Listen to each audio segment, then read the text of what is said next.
I'm going to come back to that. We have Mr. Adi Godrej there joining us online. Thank you so much for joining us, Mr. Godrej. The numbers are broadly out. It's not going to change dramatically from here. We have the NDA has already crossed 300. It's at 302. 528 seats have been counted, 529 right now. So about 14 left.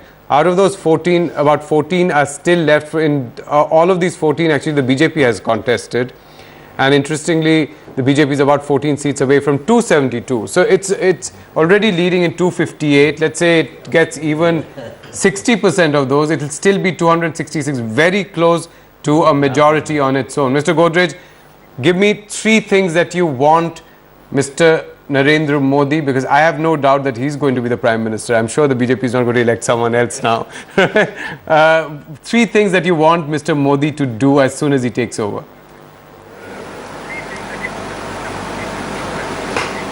Well, I think the most important things that need to be attended to is, one, the ease of doing business in India has never been very good, but it has deteriorated during the last 2 or 3 years. I think we need to restore ease of doing business, permissions, bureaucracy. I think that is the first thing that needs to be attended to. Secondly, there are several fights between the tax department and assessees because of the retrospective amendments, because of the transfer pricing rules, etc. They need to be sorted out so that both foreign investors and Indian investors start investing in a major manner. And right, third, I think just industrial production. Mr. Godrej, just 1 second. I think our viewers should see Mr. Godrej entirely on the screen. We've got him. They should be able to see him entirely. Rahul Gandhi is still trailing in Amethi. Mr. Godrej, go ahead. You were talking about bringing back business confidence, bringing back confidence in the person who invests. Yeah. The last point was that the industrial production is diminishing in the country. It has a negative growth rate.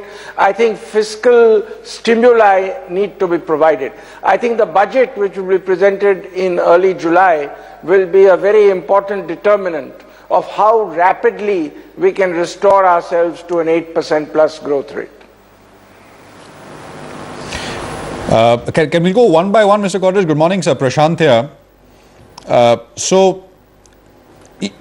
Tax reforms. One sort of allegation which is thrown at the which has been made about the UPA government is they set revenue collection figures, tax revenue collection figures, which were very aggressive, and then the IT department was left to its own devices to figure out how to actually get to those numbers. The third point, the third thing that you said should happen is fiscal stimuli. My question is, where is the money, sir, for the government? I'm sure when the budget is presented in July, some of the earlier assumptions of tax collection, etc., will be revised by this new government. But the fact still remains that in the near term, this is a government which will have a shortage of funds. You don't need money. You don't need. Yeah. You don't need money for fiscal stimuli. If you provide fiscal stimuli, the economy grows and collections grow. We have always seen in India lower rates of taxes lead to higher collections. Yet, for various reasons, we keep increasing tax rates. For example, we have a minimum alternate tax which is 20% plus surcharge. On one side, we give incentives for certain industries, for certain geographical locations, etc., and then tell company you have to pay a minimum alternate tax of 20-odd%. They can't take advantage of the incentives, so they don't invest. I think some of these tax rules need to be looked at. I am not saying that the government should collect less taxes. I am saying the rates of taxes should be reduced, which will lead to larger collections. Right. Higher collection. And when you say fiscal stimuli, can you be more precise there, sir? What exactly are you sort of looking out for? Well, as I'm saying, reduce the rate of minimum alternate tax. It will immediately have an effect on more investments in the country.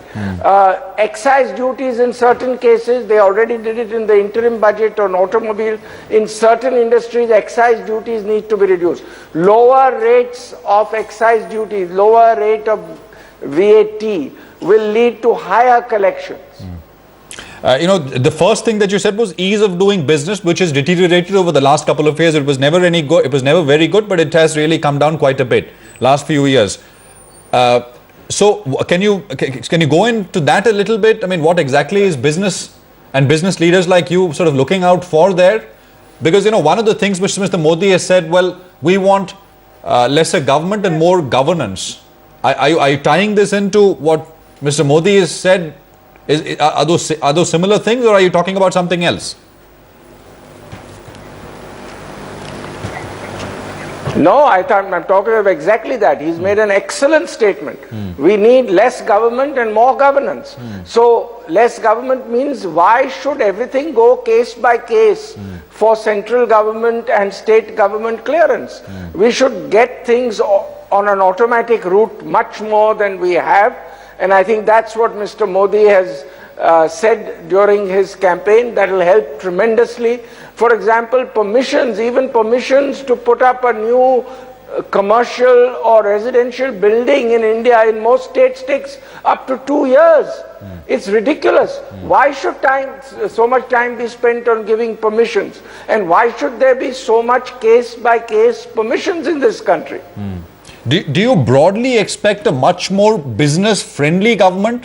I mean, the new government, a much more, a government which encourages business, because there has been a bit of a confrontation between business and government over the last few years. I mean, the last actually 3 years of the UPA too, and that and many that we've spoken to earlier said, well, that should change, and that will be a big one.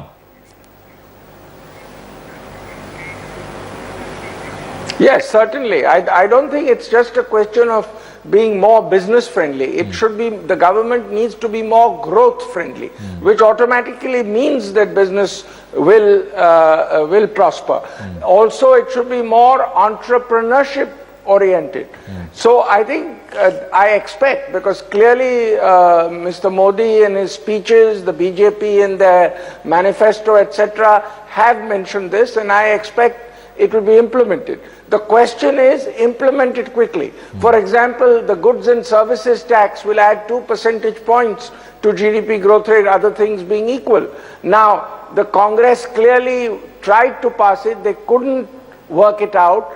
Now, if the NDA brings that legislation in, the Congress will have great difficulty opposing it because of their earlier advocacy of that legislation. If it is passed early, it will add tremendously to the growth rate of the country.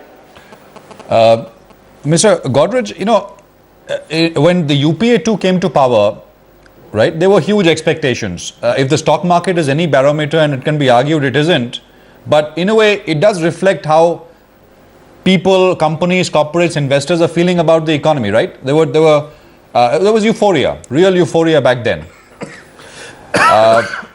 So between then and now, so what I'm trying to ask is it now a vote against the against the Congress and the UP and its policies, or is it a vote for Mr. Modi and his policies, and people saying, well, look what he's done in Gujarat and what he can do for the country, for India? Which one is it? You can say it is both, but if you had to pick one, which one would it be? Is it Mr. Modi, or is it the bad policies of the last government? That's the reason why corporate India in a way turned away from the UPA and the Congress in particular.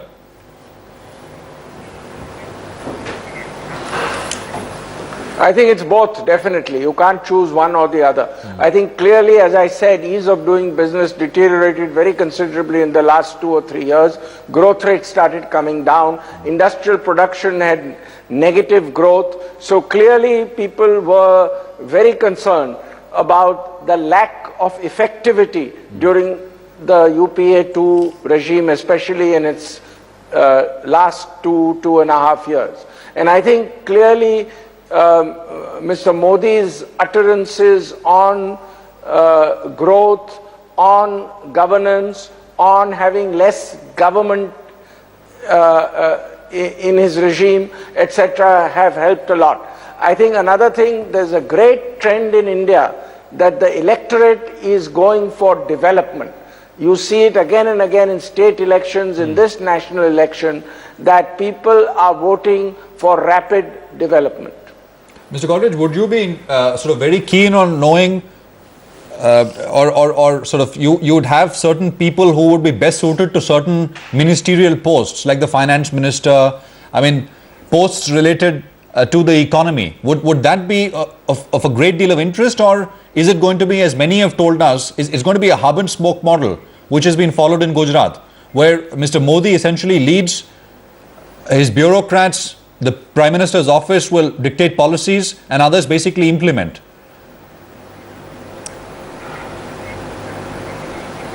I think the Prime Minister's office in the new government will certainly be stronger than the PMO was during the UPA regime. I also feel that good ministers, especially if they are able to bring in a couple of technocrats in some of the important ministries, could help. And generally,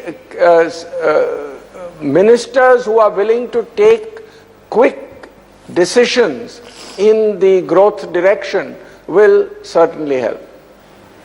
Would you want to name any specific people, especially technocrats who you mentioned? There are a few names floating around, but we don't have any confirmation really. Because it's a question. There are names floating around. I don't have any personal choices. Right. You know, before you came on, I have Mr. M.S. Unikrishnan, who is the Managing Director of Thermax. We have Pradeep Chaudhary here, who is former Chairman at State Bank of India. We were talking about how soon can growth come back.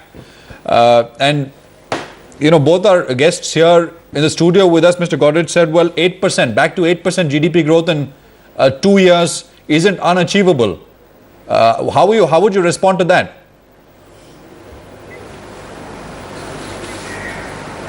No, I would say we can get to 8% growth rate even earlier with the right kind of policy, the right kind of budget, GST, as I mentioned. I think 8% could be reached at even an earlier date. But clearly, a lot of growth-oriented decisions have to be taken. Some of them might be tough decisions, but I think it can be even done earlier.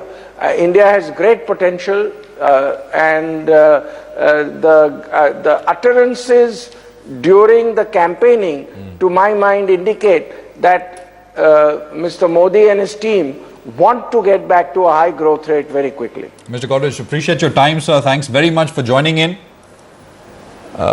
Thank you. Thanks very much. All right, we have to take a very quick break right now. We promise to be back in 2 minutes. Markets are up and away.